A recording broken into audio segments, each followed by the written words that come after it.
ಬಾಹ್ಯಾಕಾಶ ಅಂದರೆ ಕೇವಲ ಅಮೆರಿಕದ ಎಲಾನ್ ಮಸ್ಕ್ ಅಥವಾ ನಮ್ಮ ಇಸ್ರೋ ಮಾತ್ರ ಅಂದ್ಕೊಂಡಿದ್ದೀರಾ? ಹಾಗಾದರೆ ತಪ್ಪು. ಭಾರತ ಹೈದರಾಬಾದಿನ ಇಬ್ಬರು ಯುವಕರು ಇಸ್ರೋ ಕೆಲಸ ಬಿಟ್ಟು ಕೇವಲ ಕೆಲವೇ ವರ್ಷಗಳಲ್ಲಿ ಸ್ವಂತ ರಾಕೆಟ್ ನಿರ್ಮಿಸಿ ಶ್ರೀಹರಿಕೋಟಾದಿಂದ ಇತಿಹಾಸ ಸೃಷ್ಟಿಸಿದ್ದಾರೆ.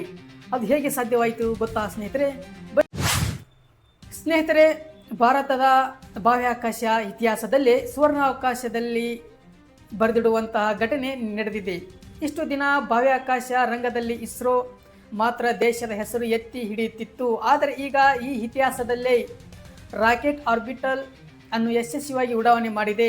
ಆ ಕಂಪನಿ ಹೆಸರೇ ಸ್ಕೈರೂಟ್ ಏರೋಸ್ಪೇಸ್. ಹೌದು ಸ್ನೇಹಿತರ, ಹೈದರಾಬಾದಿನ ಮೂಲದ ಈ ಸ್ಟಾರ್ಟ್ಅಪ್ ಇತಿಹಾಸಕ್ಕೆ ಇತ್ತೀಚೆಗಷ್ಟೇ ಶ್ರೀಹರಿಕೋಟಾದ ಸತೀಶ್ ಧವನ್ ಬಾಹ್ಯಾಕಾಶ ಕೇಂದ್ರದಿಂದ ವಿಕ್ರಮ್-1 ರಾಕೆಟ್ ಅನ್ನು ಹಾರಿಸಿ ಜಾಗತಿಕ ಮಟ್ಟದಲ್ಲಿ ಸದ್ದು ಮಾಡಿದೆ. ಈ ಪ್ರಾಜೆಕ್ಟಿನ ಉದ್ದೇಶ ಏನಿತ್ತು, ಇದನ್ನು ಹೇಗೆ ಮಾಡಿದ್ರು, ಇದರ ಸಂಪೂರ್ಣ ಕಥೆ ಇವತ್ತಿನ ವಿಡಿಯೋದಲ್ಲಿ ಡೀಟೇಲ್ ಆಗಿ ವಿವರಿಸುತ್ತೇನೆ. ನೋಡಿ ಸ್ನೇಹಿತರೆ, ಏನಿದು ಸ್ಕೈರೂಟ್ ಸಂಸ್ಥೆ, ಇದರ ಹಿನ್ನೆಲೆ ಏನು, ಬ್ಯಾಕ್ಗ್ರೌಂಡ್ ಆಫ್ ಸ್ಕೈರೂಟ್.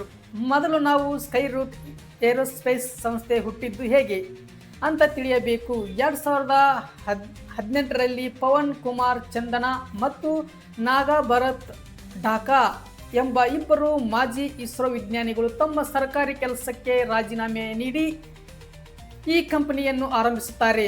ಇವರ ಕನಸು ಒಂದೇ ಆಗಿತ್ತು, ಭಾರತದಲ್ಲೂ ಎಲಾನ್ ಮಸ್ಕ್ ಅವರ ಸ್ಪೇಸ್ ಎಕ್ಸ್ ತರಹದ್ದೇ ಒಂದು ಖಾಸಗಿ ಬಾಹ್ಯಾಕಾಶ ಸಂಸ್ಥೆ ಇರಬೇಕು ಅನ್ನೋ ಉದ್ದೇಶ.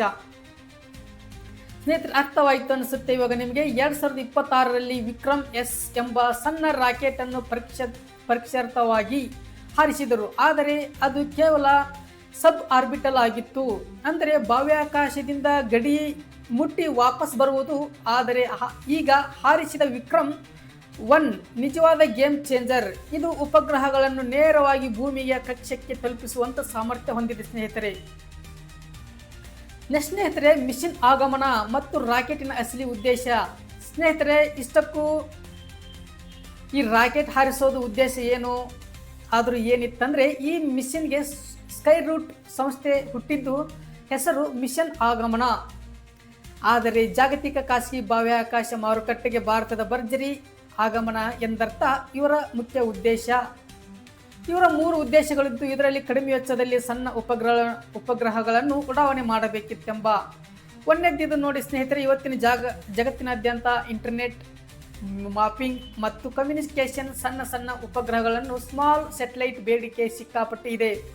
ಇವುಗಳನ್ನು ದೊಡ್ಡ ರಾಕೆಟ್ಗಳಲ್ಲಿ ಕಳಿಸಬೇಕಾದರೆ ಕೋಟ್ಯಾಂತರ ರೂಪಾಯಿ ಖರ್ಚು ಆಗುತ್ತದೆ. ಇದರ ವಿಕ್ರಮ್-1 ರಾಕೆಟ್ ಮೂಲಕ ಅತ್ಯಂತ ಕಡಿಮೆ ವೆಚ್ಚದಲ್ಲಿ ಕಸ್ಟಮರ್ಗಳನ್ನು ಕೇಳಿದ ಸಮಯಕ್ಕೆ ಉಪಗ್ರಹವನ್ನು ಕಕ್ಷೆಗೆ ತಲುಪಿಸುವುದೇ ಇವರ ಒಂದು ಮೊದಲನೇ ಉದ್ದೇಶ.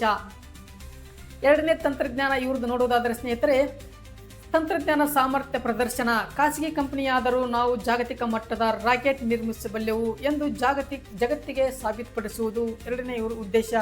ಮೂರನೇ ಉದ್ದೇಶ ನೋಡೋದಾದರೆ ಸ್ನೇಹಿತರೆ, ಬಾಹ್ಯಾಕಾಶ ತ್ಯಾಜ್ಯ ನಿರ್ವಹಣೆ. ಈ ಮಷೀನಿನಲ್ಲಿ ಬಾಹ್ಯಾಕಾಶದಲ್ಲಿ ಹೆಚ್ಚಾಗುತ್ತಿರುವ ಕಸವನ್ನು ಸ್ವಚ್ಛಗೊಳಿಸುವ ರೋಬೋಟಿಕ್ ಆರ್ಮ್ ಸೇರಿದಂತೆ ಹಲವು ಅತ್ಯಾಧುನಿಕ ಅಪ್ಲೋಡ್ಗಳನ್ನು ಕಳಿಸುವ ಇವರು ಪರೀಕ್ಷವಾಗಿತ್ತು.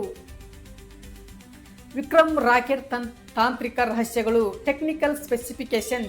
ಸ್ನೇಹಿತರೆ, ಈಗ ನೋಡಿ, ಕಾರ್ಬನ್ ಫೈಬರ್ ಬಾಡಿ ಅಂದರೆ ಇಡೀ ರಾಕೆಟಿನ ಹೊರ ಕವಚವನ್ನು ಅತ್ಯಂತ ಹಗುರವಾದ, ಅಂದರೆ ಉಕ್ಕಿಗಿಂತ ಗಟ್ಟಿಯಾದ ಕಾರ್ಬನ್ ಫೈಬರ್ನಿಂದ ಮಾಡಲಾಗಿದೆ. ಈ ರಾಕೆಟ್ನ ತೂಕ ಎಷ್ಟು ಕಡಿಮೆ ಇರುತ್ತದೆಯೋ ಅಷ್ಟು ಹೆಚ್ಚು ತೂಕ ಉಪಗ್ರಹಗಳನ್ನು ಹೊತ್ತುಕೊಂಡು ಒಯ್ಯಬಲ್ಲದ್ದು ಅಂದರೆ ಇವರು ನಾಲೆಜ್ ಟೆಕ್ನಾಲಜಿಯನ್ನು ಹೂಡಿಕೆ ಮಾಡಿದ್ದರು. ಇದರಲ್ಲಿ 4ನೇ ಸ್ಟೇಜ್ ಇಂಧನ ವ್ಯವಸ್ಥೆ. 4 ಸ್ಟೇಜಲ್ಲಿ ಇಂಧನ ವ್ಯವಸ್ಥೆಯನ್ನು ಇದರಲ್ಲಿ ಅಳವಡಿಸಲಾಗಿತ್ತು. ಇದರಲ್ಲಿ ಒಟ್ಟು 4 ಹಂತಗಳಿವೆ.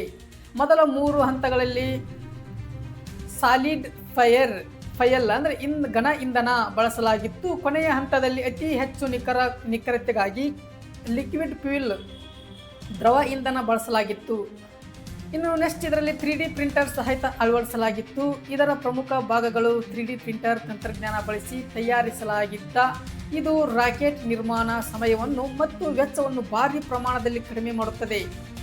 ಇದು ಸರಿಸುಮಾರು 300 kgಯಷ್ಟು ತೂಕವನ್ನು ಭೂಮಿಯ ಕೆಳಗೆ ಕಕ್ಷೆಯಿಂದ ಲೋ ಅರ್ತ್ ಆರ್ಬಿಟ್ ತಲುಪಿಸೋದು ಇದರ ಸಾಮರ್ಥ್ಯ ಹೊಂದಿತ್ತು. ಶ್ರೀಹರಿಕೋಟಾದಲ್ಲಿ ನಡೆದಿದ್ದೇನು, ಪ್ರಾಜೆಕ್ಟ್ ಕಳಿಸಿದ್ದು ಹೇಗೆ, ದ ಲಾಂಚ್ ಆಫ್ ಪ್ರೊಸೆಸ್, ಖಾಸಗಿ ಕಂಪನಿಯ ರಾಕೆಟ್ ಅನ್ನು ಬಾಹ್ಯಾಕಾಶಕ್ಕೆ ಕಳಿಸಿದ್ದು ಹೇಗೆ, ಇಲ್ಲಿ ಇಸ್ರೋ ISRO ನಮಗೆ ಬೆಂಬಲವಾಗಿ ನಿಂತಿದ್ದು ಹೇಗೆ, ಭಾರತ ಸರ್ಕಾರದ IN ಸ್ಪೇಸ್ ನಿಯಂತ್ರಣ ಸಂಸ್ಥೆಯ ಮೂಲಕ ಇಸ್ರೋ ಮತ್ತು ಸ್ಕೈರೂಟ್ ನಡುವಿನ ಒಪ್ಪಂದದಿಂದಾಗಿ ಇಸ್ರೋ ತನ್ನ ಅತ್ಯಾಧುನಿಕ ಶ್ರೀಹರಿಕೋಟಾದ ಸತೀಶ್ ಧವನ್ ಬಾಹ್ಯಾಕಾಶ ಕೇಂದ್ರ ಲಾಂಚ್ ಪ್ಯಾಡ್ ಮತ್ತು ಕಂಟ್ರೋಲ್ ರೂಮ್ ಅನ್ನು ಬಳಸಲು ಸ್ಕೈರೂಟ್ಗೆ ಅವಕಾಶ ಮಾಡಿಕೊಟ್ಟಿತ್ತು. ನೋಡಿ ಸ್ನೇಹಿತರೆ, ಕೌಂಟ್ ಡೌನ್ ಮುಗಿಯುತ್ತಿದ್ದಂತೆ ವಿಕ್ರಮ್ ಒಂದು ರಾಕೆಟ್ ಬೆಂಕಿ ಉಂಡೆಯನ್ನು ಉಗುಳುತ್ತಾ ಸೆಕೆಂಡ್ಗೆ ಕಿಲೋಮೀಟರ್ ಗಟ್ಟಲೆ ವೇಗದಲ್ಲಿ ಆಕಾಶಕ್ಕೆ ಚಿಮ್ಮುತ್ತಾ ವಾತಾವರಣದ ಘರ್ಷಣೆಯನ್ನು ಸೀಳಿಕೊಂಡು ಹೋದ ರಾಕೆಟ್ ನಿಗದಿತ ಸಮಯಕ್ಕೆ ಸರಿಯಾಗಿ ತನ್ನಲ್ಲಿದ್ದ ಉಪಗ್ರಹಗಳನ್ನು ಭೂಮಿಯಿಂದ 106 ಮೀಟರ್ ಎತ್ತರದವರೆಗೂ ಕಕ್ಷೆ ಯಶಸ್ವಿಯಾಗಿ ಇರಿಸಿ ಇಡೀ ಇಸ್ರೋ ಕಂಟ್ರೋಲ್ ರೂಮ್ ಚಪ್ಪಾಳೆಯಿಂದ ಮುಳುಗಿತು. ಸ್ವಂತ ಪ್ರಧಾನಿ ನರೇಂದ್ರ ಮೋದಿಯವರು ಈ ಸಾಧನೆಯನ್ನು ಮೆಚ್ಚಿಕೊಂಡಿದ್ದಾರೆ. ಸ್ನೇಹಿತರೆ, ಅಮೆರಿಕ ಮತ್ತು ಚೀನಾ ನಂತರ ಈ ರೀತಿ ಸುಧಾರಿತ ತಂತ್ರಜ್ಞಾನದ ಖಾಸಗಿ ರಾಕೆಟ್ ಉಡಾವಣೆ ಮಾಡಿದ ವಿಶ್ವದ 3ನೇ ದೇಶ ಭಾರತ ಹೆಮ್ಮೆಯ ಎಂದು ನಾವು ಹೇಳಿಕೊಳ್ಳಬೇಕಾಗುತ್ತದೆ. ಈ ಭಾರತೀಯ ಸ್ಟಾರ್ಟ್ಅಪ್ ಮತ್ತು ಇವತ್ತು ಜಾಗತಿಕ ಬಾಹ್ಯಾಕಾಶ ರಂಗದಲ್ಲೇ ಕ್ರಾಂತಿ ಸೃಷ್ಟಿಸಿದೆ. ಇವರ ಮೆಷಿನ್ ಸಕ್ಸಸ್, ಕಮರ್ಷಿಯಲ್ ಫ್ಲೈಟ್ ಲಭ್ಯತೆ ಅಥವಾ ಕರಿಯರ್ ಅವಕಾಶಗಳನ್ನು ಬಗ್ಗೆ ನೀವು ಇನ್ನೂ ಹೆಚ್ಚಿನ ಮಾಹಿತಿ ತಿಳಿಯಲು ಇವರ ಅಧಿಕೃತ ವೆಬ್ಸೈಟ್ಗೆ ಭೇಟಿ ನೀಡಬಹುದು ಹಾಗೂ ಇವರ ಎಕ್ಸ್ ಟ್ವಿಟರ್ ಖಾತೆಯನ್ನು ಫಾಲೋ ಮಾಡಬಹುದು. ಸ್ನೇಹಿತರೆ, ಭಾರತೀಯ ಯುವಕರಲ್ಲಿ ಜಗತ್ತಿನ ಗೆಲ್ಲುವ ಸಾಧನೆ ನಿಮ್ಮ ಬಗ್ಗೆ ಅನಿಸಿಕೆಯನ್ನು ಕಾಮೆಂಟ್ ಮಾಡಿ. ವಿಡಿಯೋ ಇಷ್ಟ ಆಗಿದ್ದರೆ ಲೈಕ್ ಮಾಡಿ, ಶೇರ್ ಮಾಡಿ ಮತ್ತು ನಮ್ಮ ಚಾನಲ್ ತಪ್ಪದೇ ಸಬ್ಸ್ಕ್ರೈಬ್ ಮಾಡಿ. ಜೈ ಹಿಂದ್, ಜೈ ಕರ್ನಾಟಕ ಮಾತೆ.